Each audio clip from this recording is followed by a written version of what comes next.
Сиырдың пірі Зеңгі баба. Зеңгі Яссауи бабамыздың немере інісі. Азан шақырып қойған аты Айқожа.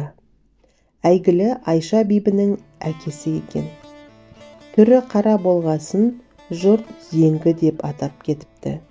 Сәби кезінде Яссауи бабамыз Зеңгінің аузына түкіріп жатып, күліп жібереді. Кішкентай Зеңгі, баба неге күлдіңіз дейді. Түрің қап-қара, тістерің аппақ екен. Ақ тісімнің көрімдігінен не бересіз? 100 сиыр атадым деп бабасы батасын береді. Зеңгі ер жеткен соң сиыр бағады. Малына құт қонады.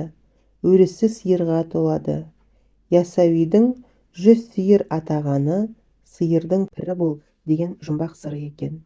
Содан бастап сиырдың пірі атаныпты.